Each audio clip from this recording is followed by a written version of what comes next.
When looking at the arrival dates of birds, it is important to remember that some birds are short-distance migrants and others are long-distance migrants. There are two migratory seasons for birds, one in the spring and one in the autumn.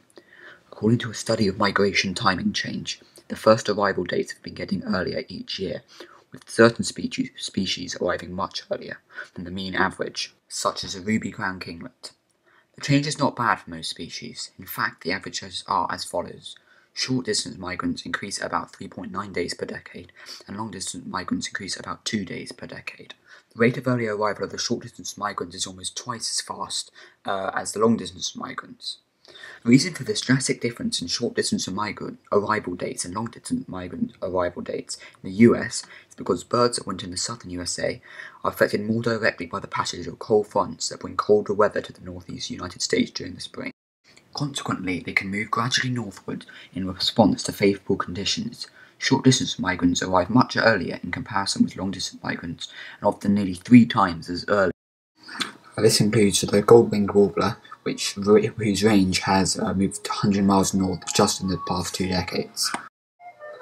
The rose-breasted grosbeak is now arriving in Michigan up to 21 days earlier than in the 1960s. Depending on vegetation and other sources of food, animals must go where they can meet the energy requirements of their body. Some species of birds live on berries and seeds, and thus must go to areas producing this type of food source. If the berries and seeds are produced earlier and earlier in the year, then the bird must arrive at an earlier time. Birds must be supported by the food they eat in order to travel the long distance. The sun drives these processes, so it is important that we take this into perspective when reviewing bird migration. The sun is what warms up the earth and alters the food supply. If the food supply is mature at an earlier time, then the birds can and actually have to be ready to migrate at those times. Temperature is the most important factor affecting breeding time. Organisms that breed earlier in the season tend to produce healthier offspring that have better means of survival. This is the same for birds. This is due to the birds being in the same area they were born and getting a better chance to mature before having to fly a long distance. When an organism is born earlier, they are able to get to the food supply without the competition that will exist once there are more offspring born later in the breeding season.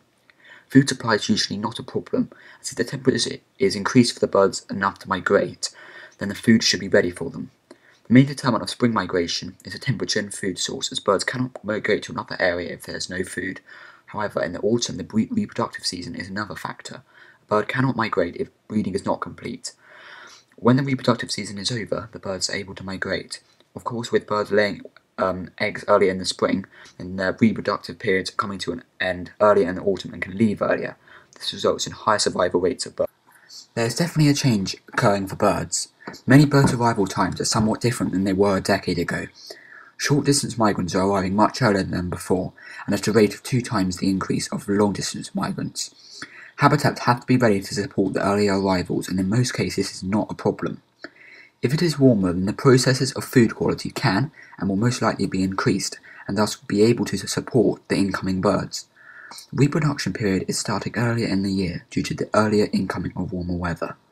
This allows some great advantages, especially to the short-distance migrants, such as extra time to prepare for the flight back to their winter home. Birds are readjusting to the new temperatures well, and will have to continue to do so, since global warming is becoming more and more intense.